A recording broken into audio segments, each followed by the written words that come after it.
مساء الخير أولا ئێوارەتان شكرا باش للاستضافة. سوپاستان دەکەم بۆ حقيقة میوانداریکردنم لە ڕاستیدا ئەم بابەتە بآثار اقتصادية کاریگەری كبيرة. ئابووری ئەجگار گەورەی هذه هەیە. الآثار ئەم الاقتصادية کاریگەریە تأتي ئابووریانە نتيجة تأثيرات دەرەنجامی الحرب على قطاع کاریگەریەکانی شەڕن لەسەر فڕۆکەوانی مەدەنی بە شێوەیەکی گشتی و ئەم کاریگەریانەش زۆرن خۆتەنزانن وەکو کاریگەری ئەمنی وەروە کاریگەری بەگەڕخستن کاریگەری ئەمنیەکان وەکو ئێمەی دەبینین پەیوەندیدادن بە هاوێشتنی موشک لە ئێرانەوە بۆ ئەمریکا و لە ئەمریکاشەوە بۆ ئێران و هۆکارێکی تریشی پێگە و هەڵکەوتەی جوگرافی ئێمە ئەوەش با دەکات دەسەڵاتی فڕۆکەوانی بڕێر بێتە ئاسمانەکەدا بخاتە خۆگەرمانەوێت لێکدانەوەی بۆ بکەین بە ژمارە ئەوە دەڵێن سێ زیان هەن کە بەرکەرتی فڕۆکەوانی دەکەون لە عێراقدا ئەو سێ زیانەش بریتین لەمانی خوارەوەی یەکەمە پەیوەندی هەیە بە هێڵەکانی فڕۆکەوانی و فڕۆکەخانەکان ئەوەی کەشان بریتە لە کۆمپانیەکانی گەشتیاری وەگەرمانەوێت زیاتر و وردی بکەینەوە ئەوە دەڵێن ئەم زیانانە دەکرێت لێکدانەوەیان بۆ بکەین بە تایبەتی ئاراستە ئاسمانیەکان ئێمە پێش ئەم جەنگەی کە لە ئێستادا بەرپا بووە 600 فڕۆکەمان هەبوو کە بە ئاسمانی عێراقدا دەفڕین ئەو 600 فڕۆکە هەر فڕۆکێک دەبوو 450 دلار بدات بە عێراق واتە ئێمە ڕۆژانە 310,000 دلارمان دەست دەکەت کێسە لە دەستمان داوە خۆگەر ئەوە بیدەین لە 11 ڕۆژ کەم ڕێ 11 ڕۆژە ئەوە زیانەکانی ئەو کەرتە دەکاتە نزیکەی 3 ملیۆن دلار و نیو بۆ فڕۆکەوانەکان و زیانانی بە فڕۆکەخانەکە و زیانانی بەر فڕۆکەخانەکان کەوتون نزیکەی 6 بۆ 7 فڕۆکەخانەمانەیە کە لە ڕێغدا کار دەکەن خۆگەر بێت و وردبینی یاخل لێکدانەوەیەکی بۆ بکەین و بڵێن ڕۆژان نزیکەی 200 گەشتمان هەبوو بێت و هەر گەشتێک داهاتەکەی بۆ فڕۆکەخانەکە نزیکەی 4,000 دلار بووە 4,000 ضربی 200 بکەوە بڕپارێجگا زۆر دەکات ئەوشمان لە دەرچووە لە ماوەی 11 ڕۆژدا نزیکەی 9 ملیۆن دلار زیانمان بەرکەوتو ئەوە جگە لە هێڵەکانی فڕۆکەوانی عێراقی کە تەنیا تکتی دەفرۆش ئەگەر بێت و تەنیا باس پارەی تکتەکان بکەیت و لەگەڵ ئەو خەرجانەی کە خەرج دەکران بۆ کارمەندەکان ئەتوانین بڵێن نزیکەی 9 ملیۆن دلار زیانمان بەرکەوتووە واتە ڕۆژانەواتە بەگشتی لە ماوەی ئەم 11 ڕۆژەدا زیاد لە 20 ملیۆن دلار زیانمان بەرکەوتووە ئەمە زەبرێکی گەورە نابێت بۆ کەرتی گەشتیاری عێراق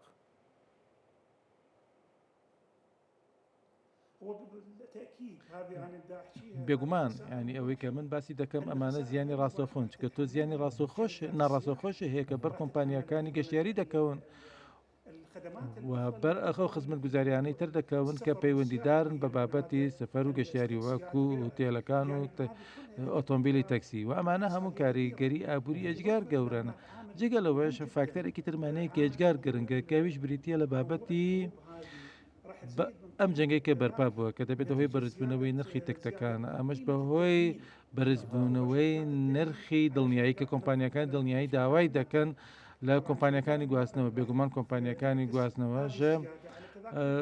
بۆ ئەوەی کە ئەو خەرجیە قەرەبوو بکەنەوە نرخی تکتەکان بەرز دەکەن و ئەگەر بتەوێت بە حساب بکەم ئێمە لە ئێستادا نرخینەوت بەرز بۆتەوە کە ئەمەژوا دەکاتە نرخی سوتەمەنی فڕۆکەکان بەرز بێتەکەواتە بە کۆی گشتی کاریگەریەکان ئێجگار گەورانە و جگە لە کۆمپانیەکان هاوڵاتیش نەهامەتیان دەبێت باست لە زەرەری کەرتی گەشتیاری کرد و باست لە کۆمپانیا گەشتیاریەکان کرد هاوڵاتیان ئەوانەی کە لەم وەرزەیە ڕەنگە گەشتیان هەبوو بیا لە دەرەوەی عێراق بن زیانی ئەمانە چۆنە؟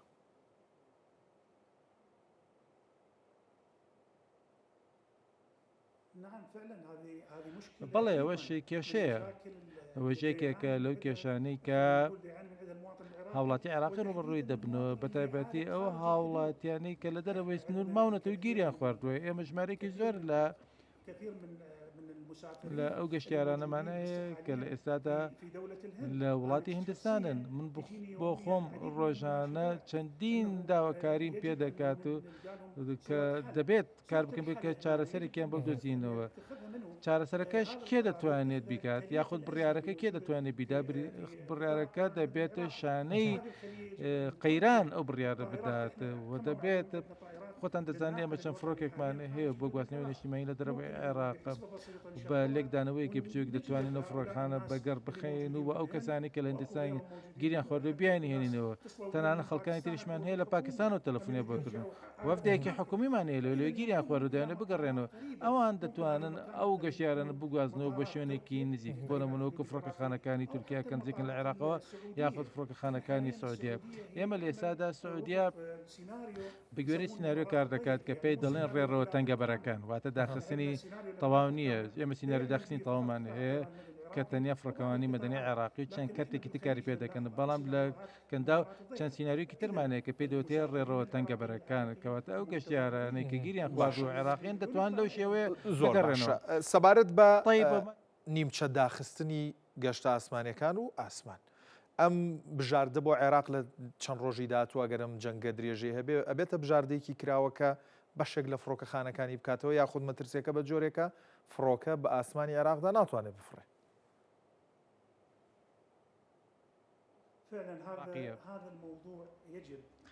ئەمە بابەتێکە دەبێت بە هەند وەربگیرێت لەلایەن شانەی قەیران شانەی قەیرانی شێە بەردەوام لە کاتی جەنگدا یاخود لە ساتەوەختی کارە ساتە سروشتیەکاندا شانەی قەیران دروست دەکرێت کە کەسانێک لە خۆ دەگرێت لە فڕۆکەوانی مەدەنی وەروە فڕۆکەوانی سەربازی لەگەڵ لایەنە ئەمنیەکانی تردا کە ڕۆژانە پێکەوە کۆ دەبنەوە هەندێک جا لە ساعتێکا چەند جارە کۆ دەبنە بۆ ئەوەی بڕیار بدەن لەسەر حاڵەتەکە لەسەر ڕۆژەکە ئایا دەتوانرێت ڕێڕەوی چ من دەڵێم ڕێڕەوە چونکە سیناریۆکە پێی دەوتێت سیناریۆ ڕێڕەوە تەنگە بەرەکان ئایا دەکرێت و سیناریۆیانە جێبەجێ بکەین ئایا شوێنێکی ئارام هەیە کە بتوانین بکەینەوە وەکو فڕۆکەخانی بەسەرەوەکو چۆن لە جەنگی 12 ڕۆژدا کرایەوە فڕۆکەخانی بەسەر بوو لە فڕۆکەخانەکەی داخرا بوون فڕۆکەخانەیەک لە باکوور دەتوانین بژاردەی تر هەیە کە دەتوانین بیریان لێ بکەینەوە ئەمانە کەسانێک دەستنیشانی دەکردیایی دەکەن کە ئەندامی شانەی خەیرانەکەن و بڕیار دەدەن و ئەو شانەیەش وەکوتم شانەیەکە لە ماوەی چەند ساعتێکدا کۆ دەبێتەوە بەڵام تا ئێستاشی لەگەڵدا بێتە شانەی قەیران بژاردەی داخستنی تەواو پێڕەو دەکات بۆکوون چۆن ئەمڕۆ ڕوویداکە بۆ 72 ساعتی تر گەشتەکانمان داخست و واتە ئەوە دەکاتە 15 ڕۆژ لە داخستنی تەواوی هێزەکانی لە ڕەمەزانە بەتایبەت بەشی کۆتایی ڕەمەزانە عێراقیەکان بۆ عەمرە زۆر دەچن بۆ سعودیە و تیایدا بەشێکی زۆریان بە گەشتی ئاسمانیە چن ئەو گەشتانە سەرجەمیان هەڵۆشێنراونەتەوە ئەمە چۆن ڕێکخراوە ئایا ڕێژەی چوونی ئەمرەکاران بۆ سعودیە کەم دەکاتەوە؟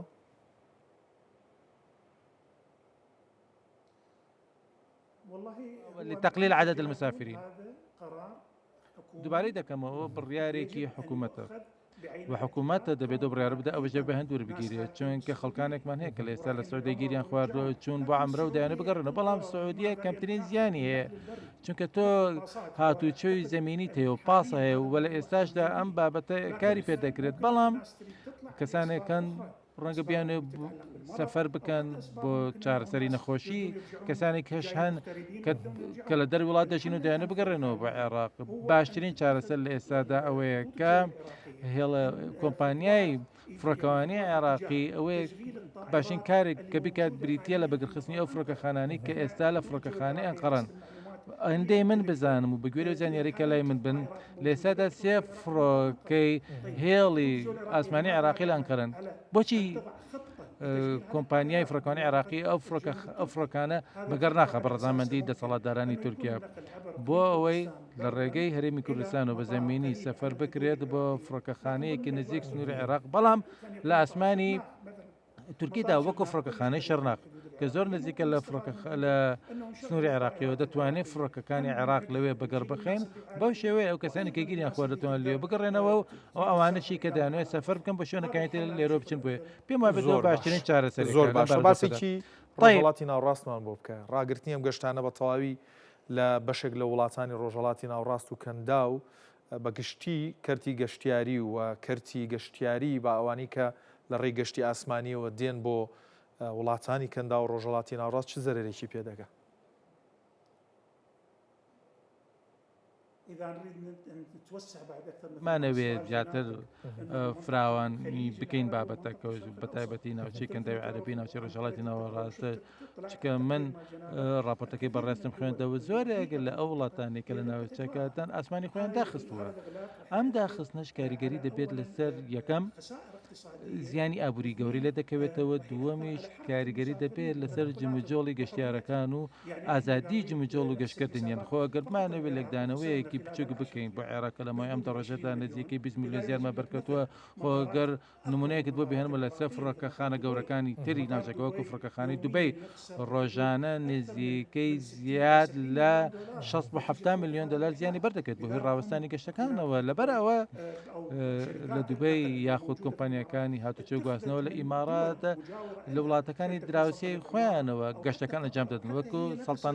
سوڵتان نشینی عومانیا قەتەر کە ئەوانش بە شێوەیەکی کەم ئاسمانی خۆیان دەکەنەوە بۆەوەی کە زیانەکانیان کەم بکەنەوە و لە هەمان کاتیشدا بتوانن جاری لە خزمەتگوزاری پێشکەشی گەشتیارەکان بکەن کە هیواداری ئەگەر بێت و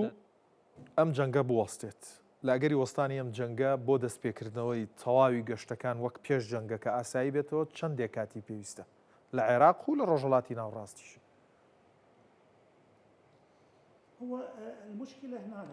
کێشەکە لێرەدایە چونکە تۆ کۆمپانیایەکی زۆرت هەیە کە پێشتر بە ئاسمانی عێراقدا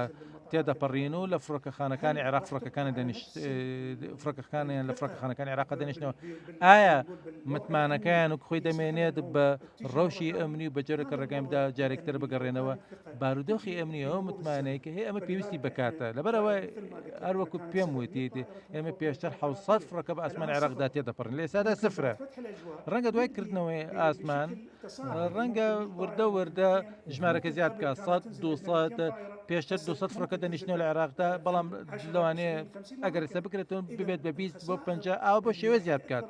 کەواتە ئەو زیانانەی کە کاریگەریان دەبێت لەسەر ئێمە و لەسەر کەرتی فڕۆکەوانی و گەشتیارەکانمان ڕەنگە درێژە بکێشێ بە دوای جەنگیشێ و ئەم درێژە کێشانش پێی دەچێت تا ئەو کاتەی کەرتی فڕۆکەوانی مەدەنی بە تەواوەتی چاک دەبێتەوە وردە پێ بە پێ و متمانەی فڕۆکەوان و کوپارێزجاری پسپۆڕی فڕۆکەوانی شارستانی